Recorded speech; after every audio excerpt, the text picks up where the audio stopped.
Everybody, welcome to the fifth online art history talk that I'm doing. And this week I'll be taking a look at the incredible painting, The Taking of Christ, by the 17th century Baroque Italian master painter, Caravaggio. This painting is in the National Gallery in Dublin and is probably the most famous painting in Ireland. And I think really the reason to look at this in some detail is because of the incredible intensity and drama that the painting represents. First of all, just let me show you, I'm using a pointing device that you can see, little red dot on the screen. Okay, so let's make a start. Okay, I think of all the artists that I've looked at over the past few weeks, Caravaggio is by far the most exciting of all these painters. Even though he's been dead for 410 years, 1610, of course, was the date that he died. It's still very, very exciting to go to a church or a gallery that's got a painting by him. It's worthwhile actually travelling to go specifically to see his paintings. You'll have several great trips around Europe, particularly in Rome, of course, where many of them are. We're very lucky in London. We have several pictures by Caravaggio. Perhaps the most interesting of them, and it will feature in this talk, is a picture called The Supper at Emmaus, which has a kind of date relationship with this painting, The Taking of Christ, because they were painted very similar time, for the same patron in Rome, from the kind of high point of his career. And from that point of view, it's a worthwhile comparison for the two pictures. Caravaggio exhibitions featuring his paintings are very popular with museum directors because, of course, they generate huge crowds of people. It's very difficult to get tickets for such exhibitions. And as well as that, I suppose, museum directors are therefore rather reluctant to loan their very famous and important paintings to such exhibitions. But there have been several recently by this artist, because of course it guarantees a massive turnover. We've had a couple in London 4 years ago, the Beyond Caravaggio exhibition. And we were lucky enough to have this great painting, The Taking of Christ, in London for that. Okay, so let's take a look at this artist in a bit more detail. We'll look at his early work a little bit as well. But first of all, let's take a look at where he comes from. Here we are in Milan. This is northern Italy. This is my pointing device, as you can see. And this artist is born in the town of Caravaggio, which is about 30 miles to the east of Milan. So his name is Michelangelo Merisi de Caravaggio. So that means that he is the Michelangelo is his first name, Merisi is his family name, and then it's da Caravaggio. So he's from Caravaggio. And of course, there are other people from this place who are quite well known, but because of his immense fame, he sort of appropriated this name. So even though this is a name of a village or a small town, when we hear this word, we think of the famous artist. So he's born 1571.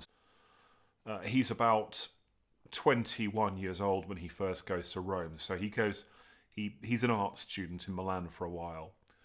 And we're coming out of what's known as the late Mannerist period in Milan. So in other words, the art is moving towards a sort of realism. It's very different from the art of Michelangelo and Raphael, which was much more idealized. And so Caravaggio, of course, is well known for being at the forefront of a more naturalistic, theatrical, dramatic type of art. So, age 21, he moves to Rome, and he's working really to start with on things like still life, so he's drawing bowls of fruit. He's doing decorations on vases and that sort of thing to earn some money. Rome is a very vibrant place at the end of the 16th century.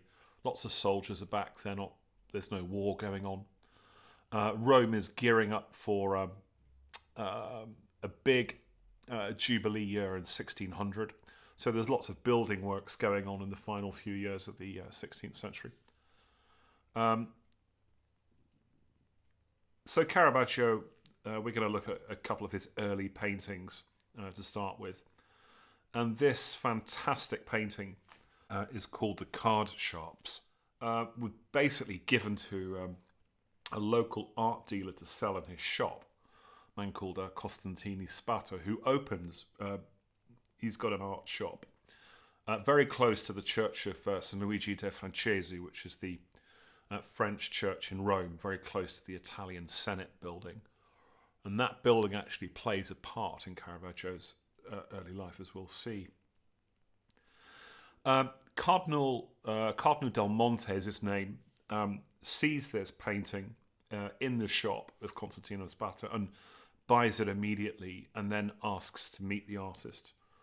And it's from this point that he goes to live in the Palazzo Madama, which is the former Medici palace in Rome. But today it's in fact the Italian Senate building, as I've just said. And this painting from 1594 has got several paintings a bit like it from the period. Another example is the Fortune Teller. There are two versions of this painting, actually. This is the later version, which is in the Louvre. So this is from 1597. But it's this painting that we're going to look at for a couple of minutes. It was copied by several other people, although this version is in Fort Worth in Texas. But it is fabulous, and the difference between this and many other paintings of the period is that it's not a religious painting. So artists were getting paid pretty good money to paint images for churches, cardinals, and whoever else. So this painting was really radically different, because what it was doing was actually looking at street life in Rome and the incredible degree of realism and naturalism ensured that Caravaggio was likely to be very popular. Some of the details in the painting are fantastic. So the way this material is painted is wonderful. This picture came back to Rome, actually. 10 years ago, there was a wonderful exhibition to commemorate the 400th anniversary of his death. And it's the first time that I saw it, so it was great to see it. But if any of you live anywhere near Fort Worth, I'd recommend a trip to the Kimball Museum to go and see this, for sure. So this is the Fortune Teller in the Louvre, and the Louvre have done a great job with this, because it hangs next to a window, and the window's on the left, so it looks like the light is coming in from the window of the gallery. The picture's great because what you're looking at is someone having the rich boy is having his fortune told, and he's completely fallen in love with the gypsy girl, who, unbeknown to him, he's so infatuated that she's actually lifting his gold ring off his middle finger. So it's the expression between the two is fantastic, but people that look at the pictures today in the museum will look at the wonderful textures that he's managed to create. This brilliant naturalistic painter. The differentiations in textures, for example, between the leather on the gloves, the metal on the sword is brilliantly painted, and the beautiful textures of the rich fabric that the young boy is wearing. It's understandable why Caravaggio was asked to paint a second version of this painting. He did it with a few other pictures actually during his career, and that happened to the painting that we'll be looking at in a bit more detail, and led to quite a degree of confusion in some quarters. And so quite a few of his pictures have got multiple versions. I don't think the copying was any way malicious. It's a bit like us taking a screen share today, or it wasn't. I mean, for example, sometimes the copying was done actually by the patron who'd originally commissioned the painting. So back in the 17th century, it wasn't unusual. Everyone, it's this painting, the wonderful calling of St. Matthew and St. Luigi de Francesi, the church in Rome, which is the French church.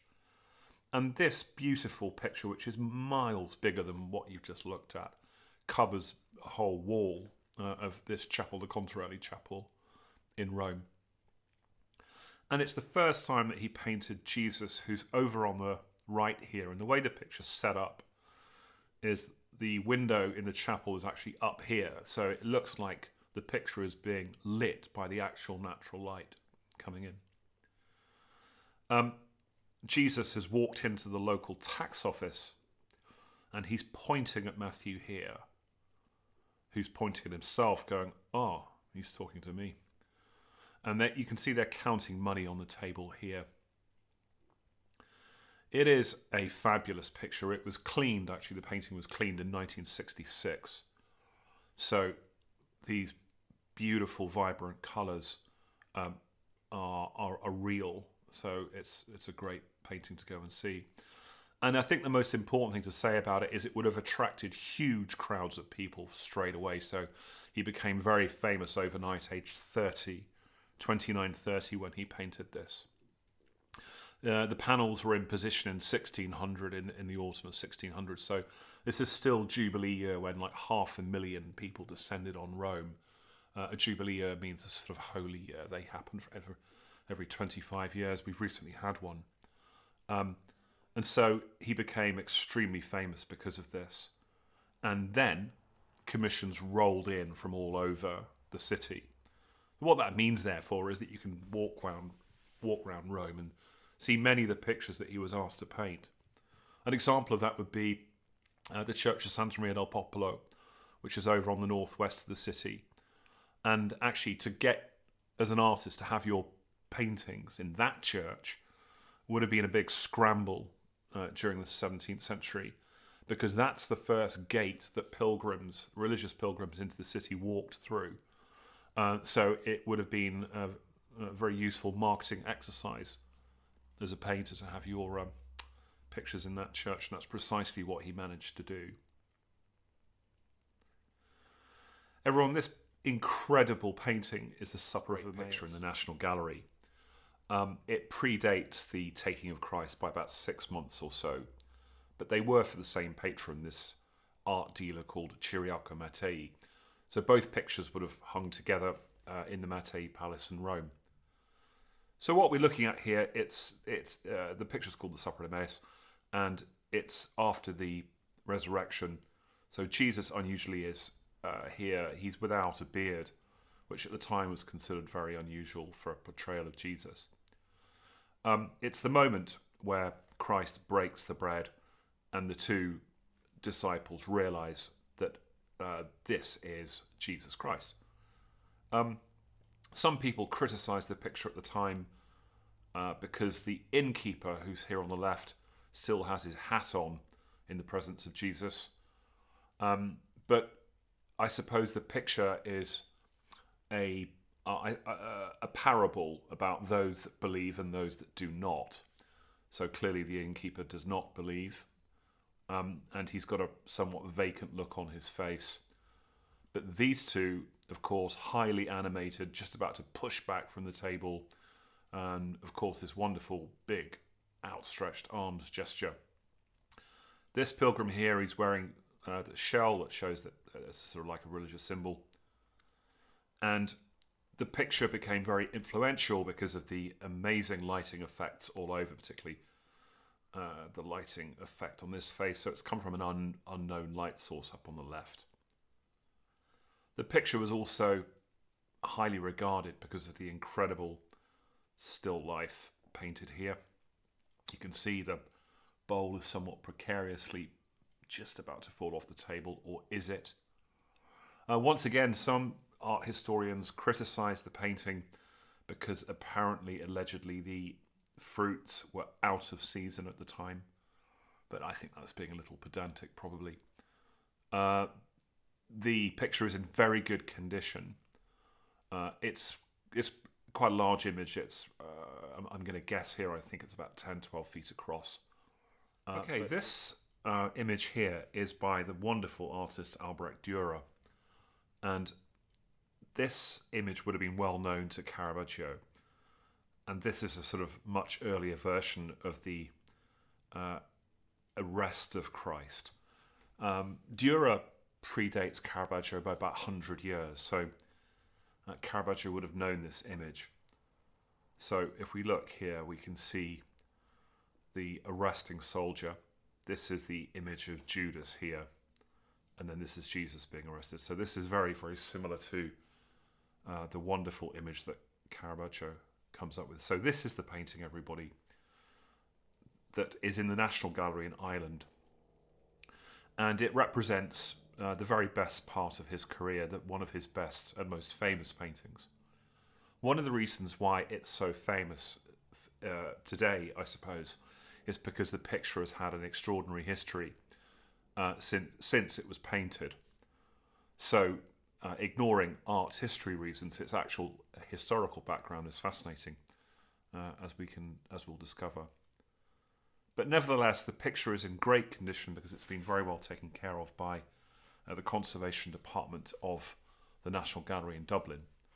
When it was discovered, actually in 1990, it wasn't in such great condition, but it's been taken care of.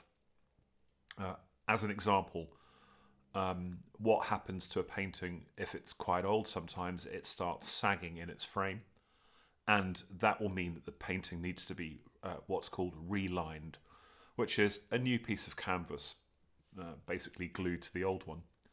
And that's a very complicated process for a painting to go through. Okay, so let's take a look at this image in some detail and what it is we're looking at. So once again, we've got three soldiers here, 1, 2, and then there's a third one that you can hardly see right back there. This is actually a self-portrait of the artist. This is Caravaggio, who's holding a lantern on the scene. He's holding a lantern on the arrest of Jesus. This is Judas in the moment of horror, realizing the terrible mistake that he's made, perhaps. This is Jesus Christ, and this figure on the left is St. John, who's terrified of what's happening. So this amazing gesture, hands outstretched like this, confirms that Jesus is aware of what his fate is. He's quite calm about it. But it would have been, I suppose, quite shocking at the time, 400 years ago, the fact that Jesus was portrayed in this way, of being what looks to be, I suppose, physically abused. We can see the soldier in his armour about to manhandle Jesus. So this would have been, because of its incredible realism, the way the picture is set up means that the vanishing point is where the viewer is standing. So there's a sort of triangle created here. And us, you as the viewer, you are the vanishing point. So as so often happens with Caravaggio's pictures, we're very much in the action.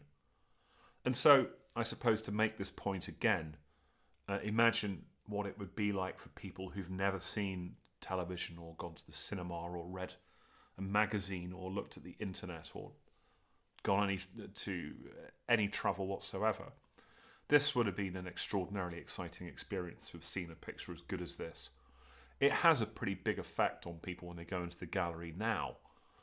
And that's ignoring the recent fame of the painting. But if you saw a picture like this, I suggest it would have had a devastating effect on people. And I think it's pretty clear to understand why that is. All right, what we're going to do is we're going to look at this in a little bit more depth, because when the picture was rediscovered in 1990, it had been basically absent. It had been lost for about 200 years. So it was in the Mattei Palace in Rome from when it was made, which is the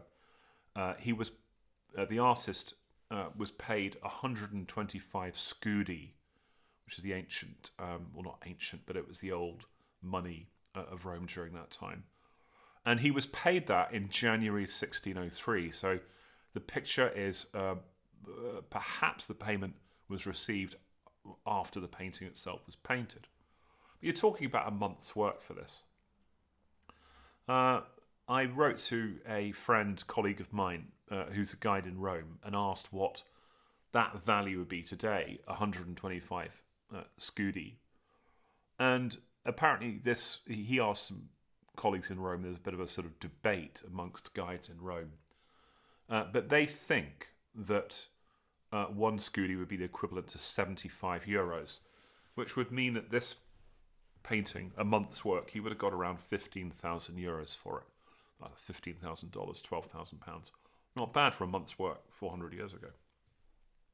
So that's the approximate value for it. So after the great art dealer Ciriaco Mattei dies, it passes to his sons, grandsons, etc. And then in 1802, I think there's there's an auction, and it's bought by a British traveller. And then from that point, we don't know where the picture is. Anyway, so that's half of the story. So here we are. Here we have a close-up of the artist. Now, when he paints this, he's about 32 years old, something like that. 31, 32. And he's living in the Mattei Palace, so he's being paid very good money. He's living in an amazing place, and their particular palace was full of beautiful antique sculpture. Particularly, they had a great collection of that, ancient Roman sculpture. So he was able to walk around and see all this stuff all the time, so he was living in a highly privileged position. Because he was using live models, very different. His process of working was completely different to other artists. He never really did any drawings. He didn't do much preparation, but he set the models up in the studio as if it was a sort of live art class, and that was something that he did time and time again. The other thing to say actually is that some models are reused. So if we look at this soldier's face, he is the same as this pilgrim here. The same person. So we see that often in Caravaggio's paintings. He'll use the same models again. But what he did to create, for example, the outline of the figures, because you can't just take a brush to canvas and just... most artists would have done preparatory drawings, so they would have traced the outline of all of the figures and know exactly what they're doing, because they're using expensive materials, after all, to do these paintings. But there's no evidence that he produced any drawings whatsoever. What he did do, though, is he used the base of his paintbrush to score out certain lines. So we can presume that, for example, there are score marks on certain parts of the image. And that's a telltale sign that it's a Caravaggio picture. Now, these sorts of little details are very important to bear in mind, because his work was copied extensively by artists at the time and subsequently. And this leads to a hugely complicated procedure if there's an attribution debate, as often happens. For example, if anyone reads an art book from pre-1990, before this picture was rediscovered, the art book will tell you that this painting resides in the Odessa Museum. Well, the Odessa version is a copy of this painting, and there are 12, 13, 14 different copies of it. So when the picture was rediscovered in 1990, they had to... careful analysis was required to ensure that it was the original. And so there are certain things that an artist will do, and art historians and scientists, of course, can work out whether the painting is original. And that is certain alterations that the painter will make. So an example of an alteration the painter makes is here. So this is Judas Iscariot. And we can see that when the picture was cleaned, Caravaggio had moved slightly the position of Judas's ear. So you can just about see that. So a copyist doesn't do that because there's no need to. The copyist is basically copying what he's seeing or she is seeing. And so this there's an Italian word for this called pentimento or pentimenti, which translates as repentance, I think. But I think what this really means is a slight rethinking of what the painter is doing. Here's another one. This is the arresting soldier. And first of all, Caravaggio had painted the buckle on the belt. And then he started painting the belt, but realised that he'd painted it a bit too thin. So we can see he slightly extended the width of the leather to accommodate his buckle. Can you see this section here has been added? That's a classic example of what's called pentimento.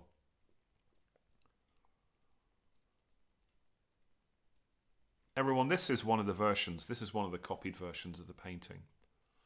And you can see straight away the difference in the modelling. I suppose the obvious example here is the artist's face. That's very different from the original. We're just going to move back in a second to the main image itself.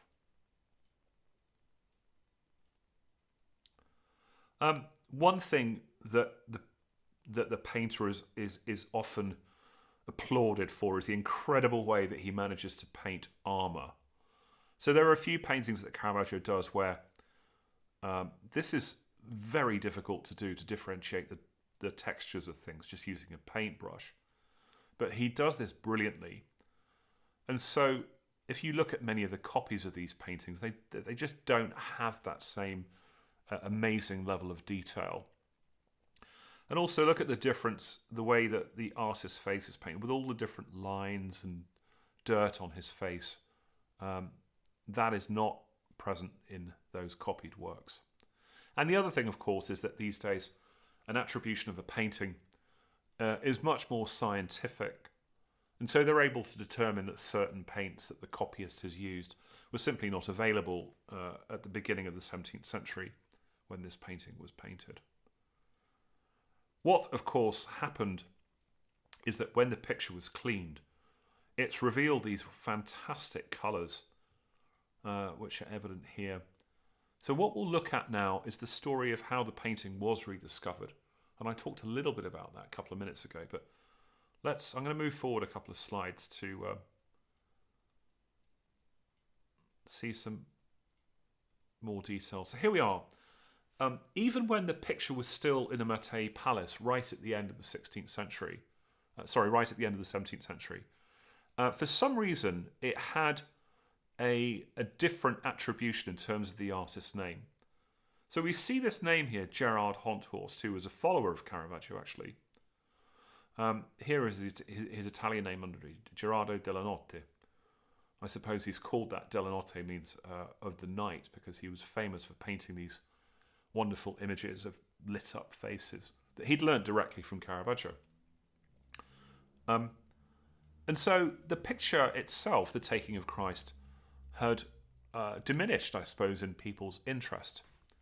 So much so that actually people got confused as to who the artist was. So, the Betrayal of Christ is now by Gerard Honthorst. So over a period of 50, 60 years, it loses its attribution to Caravaggio. And this is a close-up of this landowner. His name was William Hamilton Nisbet, who had travelled to Rome and had bought these paintings from, presumably directly from the palace. It was very common for gentlemen on the Grand Tour to acquire paintings in Italy and bring them back. And this is precisely what happens here. Now we can see this is his dining room in his huge house up in Scotland. And the picture has been relegated to the top of the wall.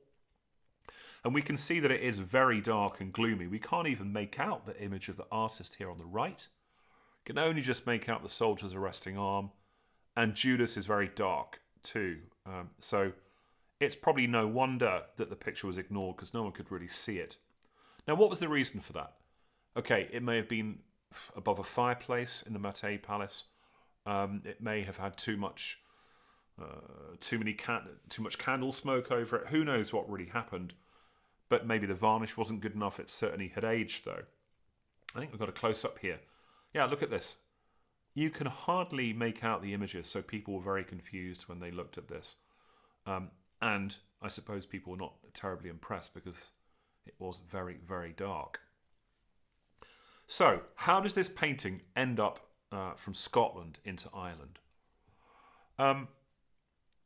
After certain members of William Hamilton Nesbitt's family, this is going on now, this is moving forward by 100 years, I suppose.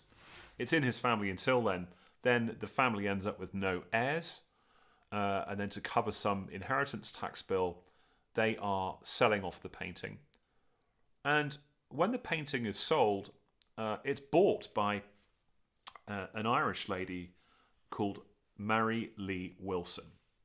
He was married to an army captain, Percival Lee Wilson, and he'd been shot after an incident involving Irish Republicans after the 1916 Rising.